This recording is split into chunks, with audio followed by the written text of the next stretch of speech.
All right, Anna Covert, welcome to Beyond Fulfillment. Aloha, Dave.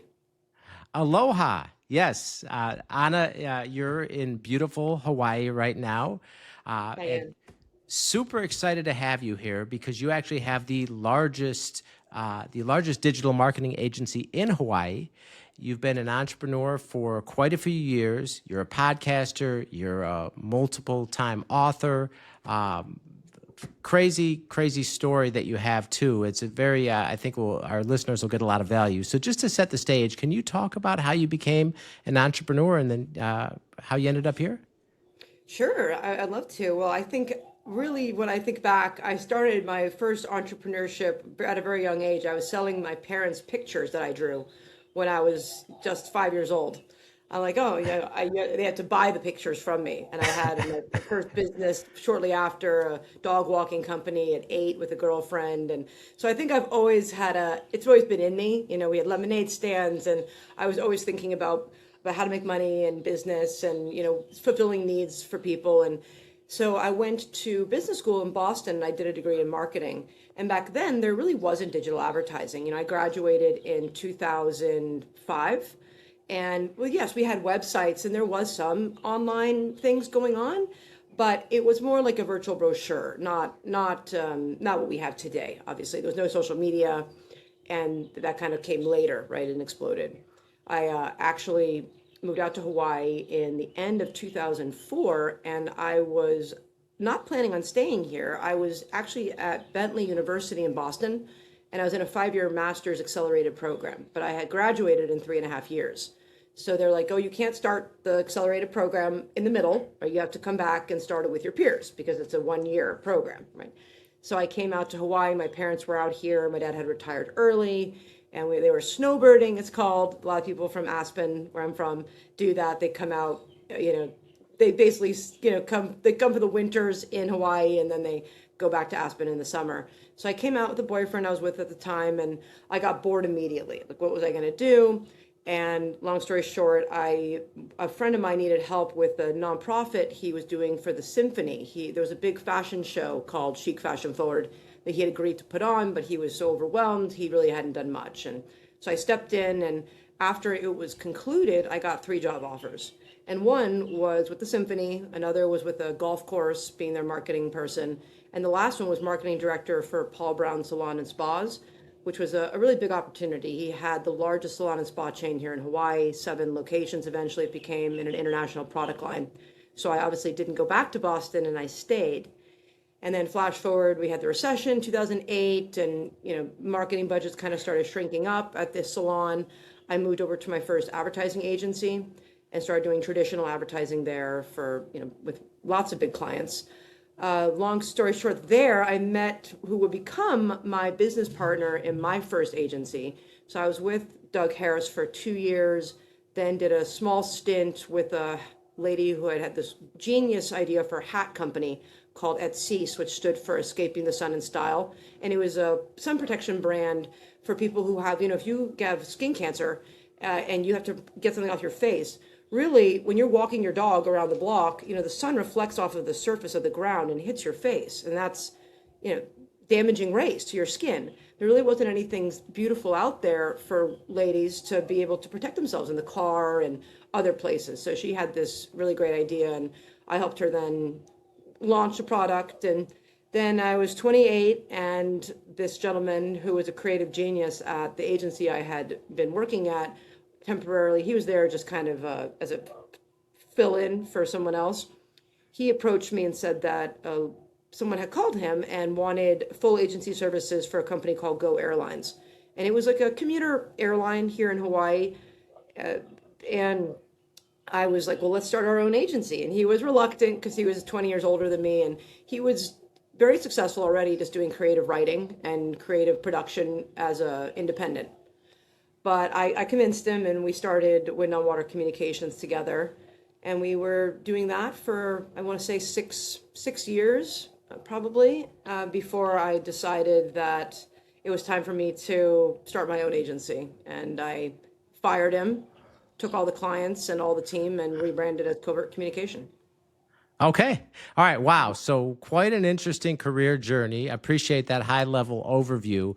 Like you mentioned, you always had that entrepreneurial spirit in you from a very young age. You're always looking at ways to make money and creative things to do. So you go to business school, you have some corporate jobs there in the marketing space, you experience some things. So when you started the first agency with your partner there, like you said, there's opportunity. You just said, let's start an agency. Like, was that working in these corporate jobs at first? Was that always the plan that you were going to go off on your own? I did. I always wanted to have an advertising agency, and back then, Mad Men was a popular show, and George was my partner's name. He had worked at big agencies, being creative directors, and so he had a lot of experience in agency, and I had had those 2 years experience in accounts at agencies. So I had the knowledge to do it. And yes, I like the pulse of an agency. When I worked there, the fast pace of there's always a new client, there's always something new to do versus working directly in a company. It's much slower and, you're it's not as creative. At least I felt that. Like I wanted to be able to use my skills for multiple different industries and verticals. So I've always been attracted to that model. Okay. All right. And you were young, hungry, right? And ready to do it. So you said, let's just start an agency. And when he eventually agreed, when you started it, even though you had the innate entrepreneurial hunger inside of you and all that, right? Like were there any surprises that came up once you started that company? Like things you didn't see coming that you weren't prepared for? If you're still trying to hire locally for every role on your team, you're leaving serious money on the table. Ocean's Talent places AI fluent executive operators. We're talking finance, marketing, operations, EAs, fully vetted, full-time, and dedicated to your business. These aren't freelancers or shared resources. They're US caliber talent at a fraction of the cost, backed by a 3-month guarantee. And right now, Beyond Fulfillment listeners get $1,000 off their first hire. Go to oceanstalent.com/Dave to claim it. Yeah, absolutely. It was lucky for me that George, he had this long-standing reputation. So a lot of clients came, like he knew a lot of people, they wanted creative. And then when he said that could provide full services, so we got a lot of big clients quickly. But what I was, I guess not prepared for was how fast the cycle can come and go, right? You can get a big project, you can get a client for even, it seems like it's going great, their numbers are up, everything's winning, and then all of a sudden a new president comes in, and we call it the kiss of death. In agency worlds, when there's either a new president or a new marketing director, that's the kiss of death for the current agency. Because a president, the first thing that they're looking at is to make themselves look good in front of the board, right? This advertising line is one that's easy to cut. We know, right, that that's not the smartest thing to do necessarily, but it's easy because it's it's not like you don't really need it right away, right? So it's an easy one for people to chop right at the beginning. And most often that's not the reason they do it. It's because they have their own team. If they're a president, they've been in the industry wherever you are. Like I worked in airline industries, baking, all kinds of healthcare. They already have a team that they've been used to at their old job, and they bring them in because they're considered like a power team, right? So it's also worked on the other side for me, where that's happened to me. Like I've had clients who have switched jobs, and then I became their new agency because I was their power team. So it goes both ways, but it can happen very quickly. And actually but I think it's a blessing, right? Well, I'll tell you a short story that we had 2 big clients, George and I. One was Hawaii Pacific Health. They are the big health network here, and they have all the hospitals. And we had another airline. This was after Go.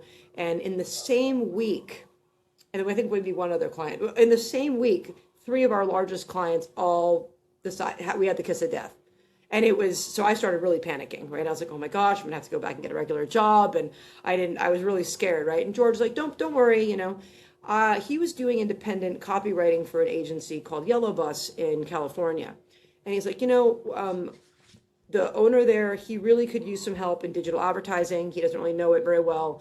Would you want to do, just like I'm getting paid independently to do copywriting and creative, would you want to come on and help them with some accounts for digital advertising. So I thought, sure, that sounds great. And I did. And through that process, I met my first solar client, which was Solar Technologies, which was a very large SunPower master dealership in San Ramon and Santa Cruz, California. And it didn't take long, maybe 6 months, before the owner there reached out and said, hey, I'm unhappy at this agency. And don't you have your own agency in Hawaii? And can I just come and work with you directly? And I was like, well, I don't know. Let me ask George. And George said, hey, if he's going to leave and he can pick us, that's totally fine. Of course he did. And then that was the end of my relationship with that agency. Like, he didn't want to, there was a couple other clients who also voiced interest in wanting my opinion. And, and it seemed like the Santa Cruz Boardwalk was kind of flirting with the idea of wanting more time with me. And so he separated our agreement. But during that realization of getting this really powerful SunPower client, that actually was a bridge for my business and took me to whole new levels, because that's when maybe a year or two later, I get a call from SunPower, who was the largest manufacturer of solar in the world at the time. And I thought it was a joke, Dave. I'm like, I thought it was a prank. I'm like, SunPower, yeah, right. Who's calling me? And it was Paul Sullivan from SunPower, and he was in charge of expanding the dealer network, which they were building. And they had, 800, 900 dealers, and they were just putting together this approved vendor, very exclusive approved vendor list. And there was only at the time like 10 people on the list, where you could use your credits. So when you were selling solar, you got what's called manufacturer credits. And then you could use those on swag materials, like, t-shirts and stuff, or certain different types of software, or on approved vendors. So he approached me, and it was kind of a funny story, because how he found out about me was he had heard that Solar Technologies was doing better than a lot of the other California dealers, more so than expected, right? So he's like, oh, I wonder what they're doing. So he went to their website, and then he left. And then before you know it, right away, he's being cyber stalked by the client's ads, right? Very, very aggressively, in ways he had never seen before at the time. So he went back to the site, scrolled to the bottom of the website, saw my domain, right? That I was powering the website, went to my site, and same thing happened. He started seeing my ads. So now he was very interested and called to see if I would be interested in being one of their marketing providers. So it was from my remarketing. So I'm kind of known for, I like to call it cyber stalking, but it's remarketing or retargeting. That was my bridge to SunPower. And then I got another solar client, and then I separated from my partner, and that turned that into, over COVID, actually was really good for my business. And I turned it into 30 solar clients quickly. Wow.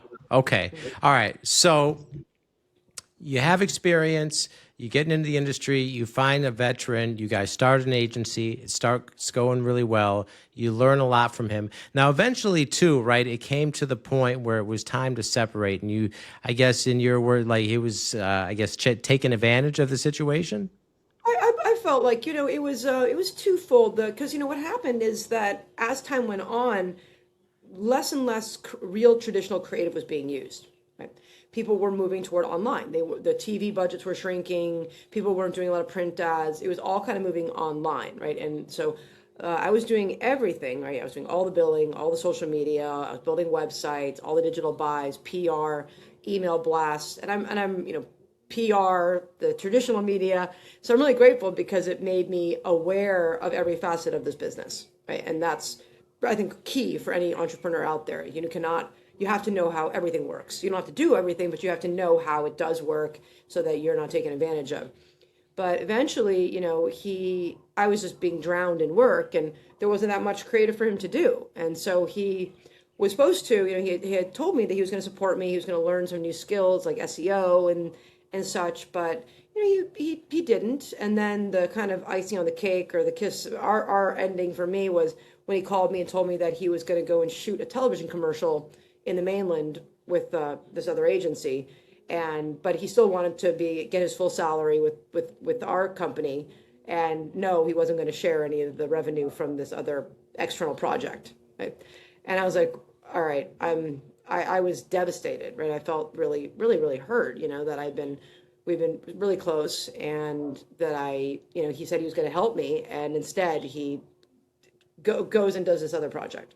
So I went and talked to an advisor of mine, a good dear friend of mine, and it's like a lawyer and an accountant. So he's the double threat, Alan Schlitzel. And I'm like, what do I do? And he's like, this is what we're going to do. He's like, hold the checks. Tomorrow I will file you an articles of incorporation for covert communication. And then when he gets back, you sit down and talk to him, and the clients can choose who they want to work with. Wow. And so Okay. I did. And they all chose me. Wow. So Every single one. Yeah. very important lesson there too, in terms of like how partnerships can potentially change and obviously break over time. But really the biggest thing too is like if you're not adding value, right? Like then what you basically become expendable. Right. I guess That's that right. would be the lesson there. And then, like you Absolutely. said, you were devastated where he was going to take his skill and go make money outside of the partnership and not share any of that. So, Yeah. Yeah. okay. So It was crazy. A when big this attack. when this Mhm. happens, right? So you're already used to doing everything, right? So was there any concern or fear or apprehension about being out on your own, or you were just ready at that point? No, I think the only thing that I will say he said that did stick with me, just being a female in business, is, when because I did exactly what Alan said, and I held the checks and we had lunch, and I told him what I was doing, and he's like, oh, well, you may not need me now, but you will eventually. Like you'll realize that you need basically a man to be there, right? And so that kind of stung, but I think a little bit in the back of my mind, I was a little worried, right? Did I need a man, right? And now I say it, and of course the answer is I didn't. But I think that that's something that maybe a lot of women go through, right? Or especially in an older, before digital really became what it is today. It was much more, especially here in Hawaii, tourism based, hierarchical. There's a lot of, most of the positions in executives were held by men. I think this is probably maybe still the case even today. We're seeing more women in power now, but and just that fear of did I need someone like him, right? To, talk to the men and negotiate and things like that. But I realized very quickly, especially after talking to the clients and approaching them all, that every single one of them was like, we pick you, no matter what, hands down, we pick you. And then I continued that momentum and that building, and got the whole team too. I took all the contractors with me, and I got all the clients. So it was kind of like a real coup, if you call it. Wow. Yeah. Mhm. Wow. Okay. All right. So, and then, like you said, solar, you really, once you got the first solar client, you really targeted that industry. And before long, you had 30. That sounds like phenomenally quick to get that many clients within a given industry. Well, and I had the support of SunPower. So it was like, that was an easy win, because here you are, you're a solar company, and you get credits. Let's say you have $8,000 of credits for the manufacturer, and they're going to expire at the end of the year.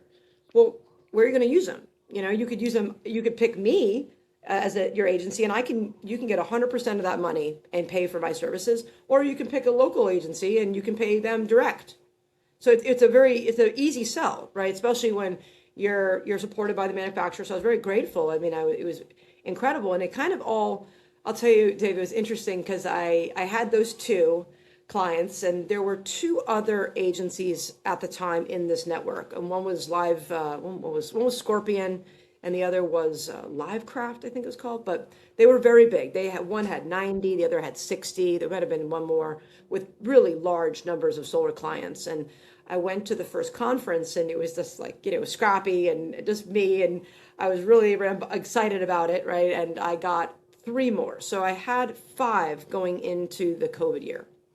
And then I was getting ready, packing to go to Paradise Point in San Diego. That's where the Sun Power Conference was for the dealers. And they shut everything down, right? So Hawaii, we totally closed down over here. There was no traffic in or out of the island. And so I was, at the time, wow, so upset, because I was really looking forward to this event and to meet new dealers. But where the blessing in disguise came is that they moved all of the conference online.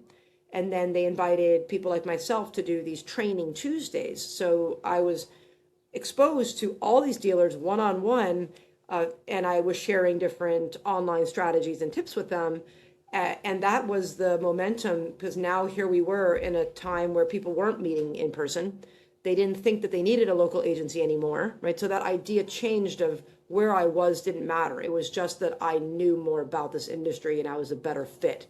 So it was almost sexier that I was in Hawaii, right? And they're like, oh, wow, it was, I was able to leverage that personal branding, and then it really sped up. And also during that time, the other thing that was really, really important for me in my evolution was that I started selling solar.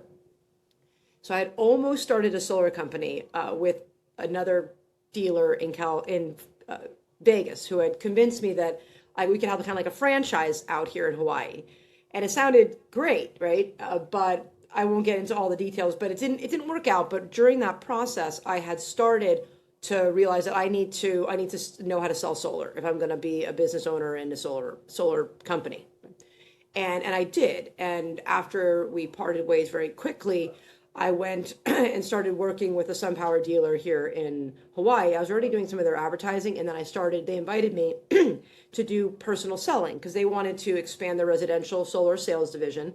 And they're like, do you want to, seems like you're already on the way. I already sold a couple systems on my own without really much knowledge of it. And so I started selling solar with their head engineer, Gabriel, who was just a genius. And I learned so much from him. And it was from that experience. I sold probably 20 systems in 8 months, which is a lot, that's a huge amount. And that experience of sitting with the homeowner and understanding how to build a proposal and talking technology was the next momentum that I needed to then build the largest WordPress plugin in the world still today. It's called Solar Wizard, and it's a WordPress solar calculator plugin that I created and developed with my team, Covert Communication. And it's the free version's been downloaded in over 28 countries, and the paid version, it's doing incredible even still today. So that momentum got me to the next level. Then I attracted other manufacturers. Panasonic approached me to build their solar calculator for them. Now I'm working with RAC, other manufacturers, and started getting global interest in me as a solar leader, I guess we'll call it. Wow. So, I mean, just hearing that, right? Because you've always had this innate drive, right? But being in an industry, and not even, right, before you even came into solar, right, you had no knowledge of the industry, but you saw an opportunity, you land this big manufacturer, and then you start. So it's one thing to just do the marketing, and that's your area of expertise, but then you start selling solar, right? And you have this phenomenal run in 8 months, 20 some systems. So I'm sure a ton of commission. And then through that, you use that to parlay into this other entrepreneurial, this other business, basically building this calculator that's been downloaded and a paid version. And then it attracts, like you said, Panasonic and all these others. Like, just hats off to you hearing that, but like, where does that come from in terms of just seeing that opportunity and like moving so quickly at a high level?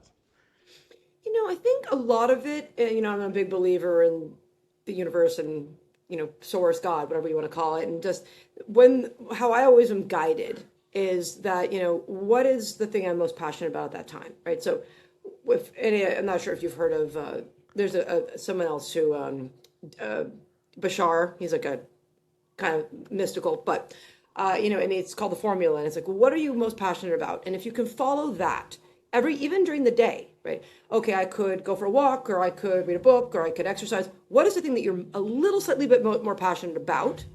And if you always do that, you will be guided, right? And for me, that's the way that it's been. Like, I didn't realize until recently, Dave, that that's what I was doing. But I've always been someone who's been very excited and passionate about things.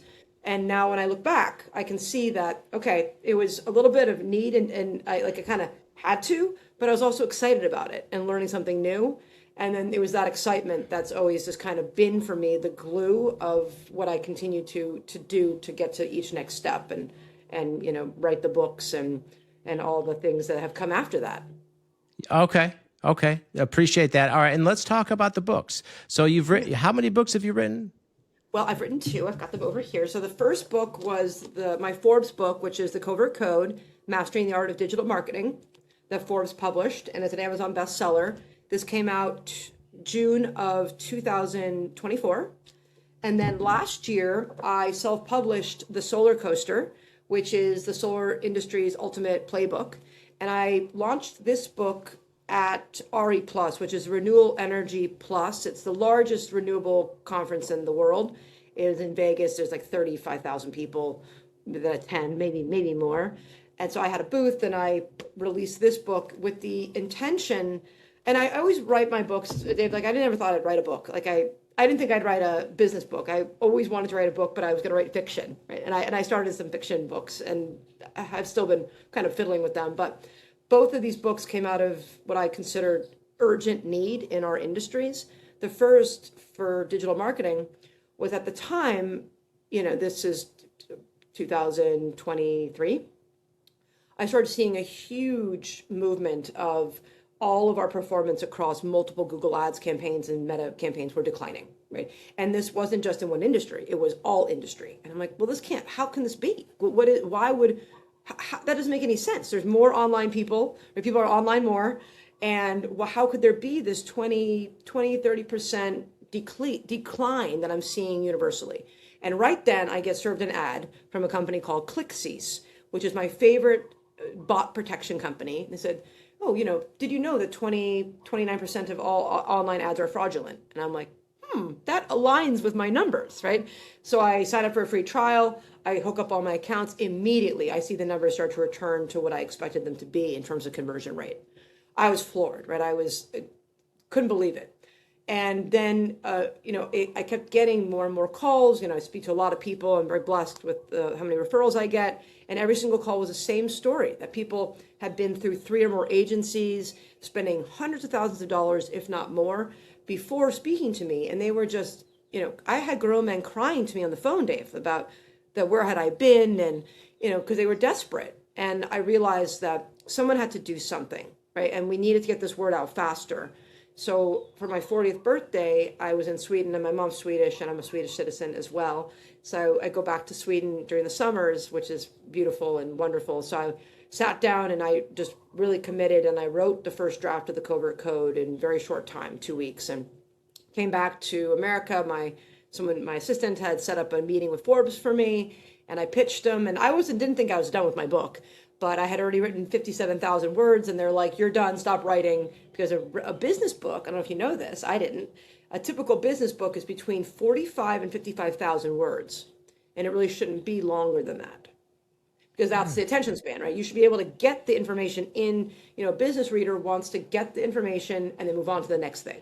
They don't want like a big, like a textbook, right? Daunting. And that's too much information. You should be able to get it down, right? And narrow it down. So we agreed, they agreed with my mission. They agreed to help me get it into production.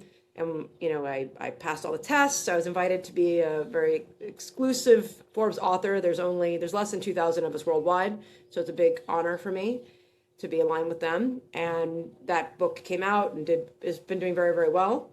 And then the second book, I don't know if you know anything about the solar industry, but the federal tax credit was, through the Biden administration, extended through 2030.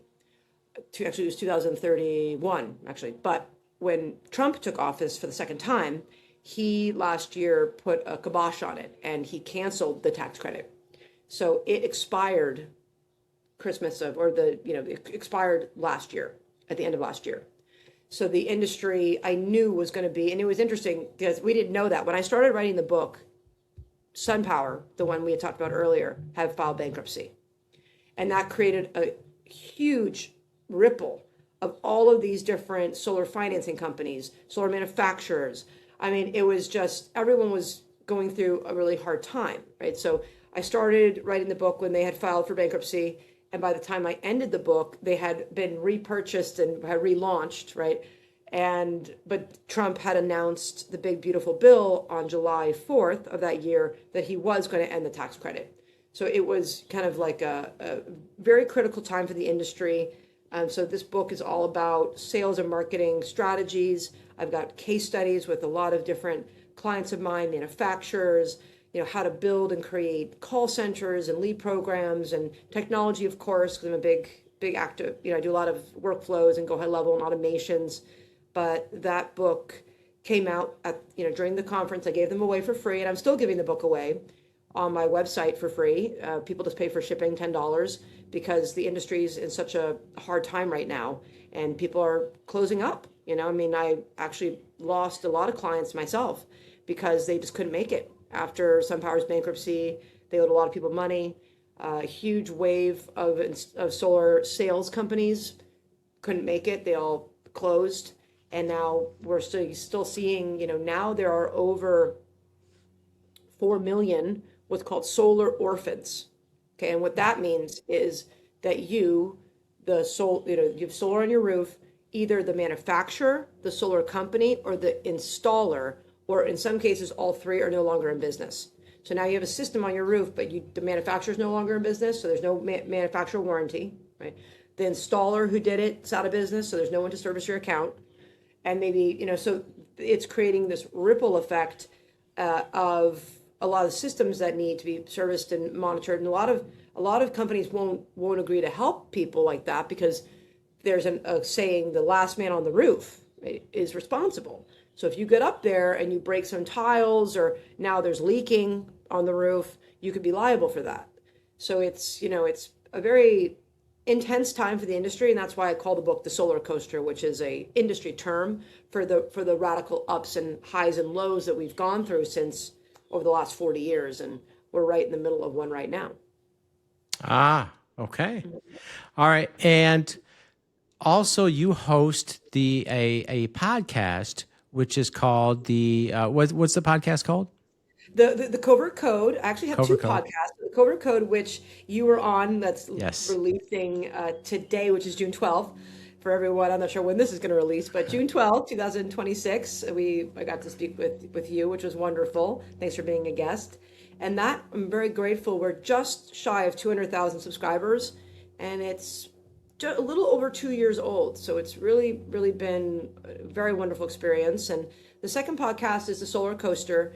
And I actually now have changed it to a fully AI generated podcast with a co-host who's a client of mine, Alex Herrera, and people are loving it.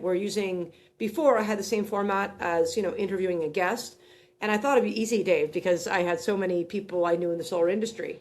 But what's happened actually was people don't want to talk about it. It's kind of a depressing time for the industry. And so I was having a hard time getting as many guests as I needed for a weekly show. So, and now AI is so incredible. We've been doing a lot of that at the agency and personal branding. So we decided to give it a shot and to use solar news, and then to just put into AI and then create like a dialogue between me and my AI co-host. And now, so they're shorter. They're between 7 and 14 minutes typically. And people are really responding. We're about to get to 60,000 subscribers, and people are really interested in it. So I'm honored with that too. So now talk about this. You're using AI as like a co-host for the podcast? I'm also in AI. So I have an Anna AI, or actually it's Anna AI, and I have blue hair, and I wanted it. So I really struggled with should I do something with AI, right? Because I'm a public figure. But I realized that, yes, it's the future. And as long as people know, like my fans know, that it's not the real me. So I gave it, my avatar has blue hair. She's got short hair. Her voice is a little bit different. And she goes by Anna, and I'm Anna. So she's my AI counterpart. And then it's a video generated AI version of myself. And then I got Alex Herrera, who's a client of mine, just with a regular picture, you can turn it into video AI. And it's very, very good. And now we just go to solar industry news, PV Watts, some of these other kind of leaders in what's going on that publish articles. And we just take the articles that we like. We want to be very positive. And then we throw them into AI. We're like, write a script with this content on what's happening. And then our AIs just, go back and forth. And a lot of people are listening in the car, so they're not watching. But even the YouTube channel is pretty popular. So it's been very interesting and cool that people can actually achieve that, right? And I'm going to use it again, actually, because I have a partner, John Petrie. He's a famous artist, and we're now working together. And I relaunched his website, johnpetrie.com. And he's an older gentleman, 84, And we decided, instead of shooting the podcast live, because there's a lot of work and stress and unneeded stress and whatnot, that we were going to just make an AI version. So I've been writing his story, and we've been, having the opportunity to really narrow down exactly what he wants to say and the way he wants to say it, and then using AI to generate it. That's going to be coming Wow. out. Yeah. Okay, so after having a real podcast for 2 years and growing it like you have and understanding how much work it is, and then getting the AI podcast, is there any part of you that says, why? Why am I doing so much work? I should just do it with AI, like, and just focus on the AI podcast? Well, I think no. Like, I love getting to meet the people that I'm meeting on the Covert Code. And I suppose, like, that's how we met, right? If we hadn't been doing the podcast. And so I think I've gotten the opportunity to speak to, now I want to say 120 people. Got to check what episode we're on. But were really valuable. It's been also a generator of business for me, just meeting with other authors or other different business leaders. And I've learned a lot. And so I wouldn't change it, because that's just it's for me, it's for my soul that I do it. Okay. All right. Good answer. Good answer. All right. And so, I mean, just looking back at your whole journey, right, where, you've always had this entrepreneurial instinct. You went to business school, had some corporate jobs, went out on your own, survived a bad partnership, turned that around, really thrived as a solo agency owner, parlayed that into books and other businesses, and just really have done some amazing things. When you look back at your entire journey, what's been the best part of it for you? Best part, gosh. I would probably say one of the highlights was when I was invited to New York. I went on a book tour, and Quoncast, which is a big partner of mine and a company I really look up to, they invited me to do this breakfast bites at the Beekman Hotel in New York when I launched my book. And just arriving at this hotel, it's beautiful. It's an old hotel right there in Manhattan, and they had this whole event set up for me, and they invited all these important people, and it was probably a big highlight that here I was, and that I had been able to create this change and the momentum behind that, and that little agency owner in Hawaii now is getting this global reach, and my books were in the airport as well at that time. So seeing them in the airport, and I visited Bentley. Bentley invited me back. I spoke at NYU and Bentley and the Beekman Hotel with Quoncast, and just that experience really probably was one of the top that I've had so far. Okay. Wow. And what is that like? Seeing your book at the airport? That sounds just like It is real. yeah. What I've always wanted, and I'm manifesting, it hasn't happened yet, but maybe one day, I want to see someone reading my book, and then be like, walk up and be like, oh, it's me, let me sign it for you. I haven't had that happen yet, but it never gets old, Dave, giving people your book. It's like the best business card. It's part of one of the best ways you can build authority. And Forbes taught me that, right? And they're sponsoring my podcast, and we just released a special series. If anyone's interested in what it's like, how you could do authority building, it's called Authority as a Growth Strategy. And I did 4 special editions with people from Forbes Books. And we talked about, how publishing works, why the personal brand is so important, like what we talked about. So people should definitely tune into our episode.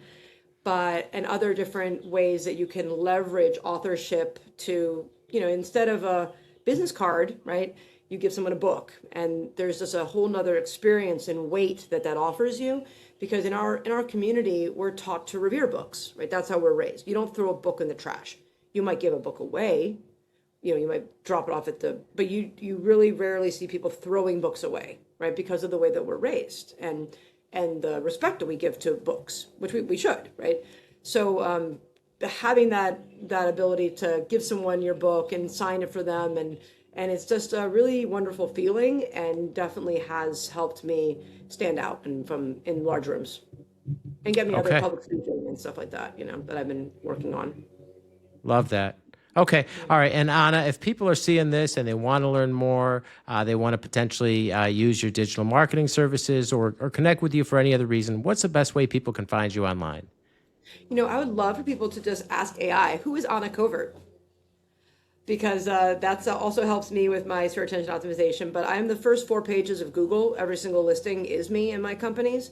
But I'm on LinkedIn, very active there. You can go to annacovert.com.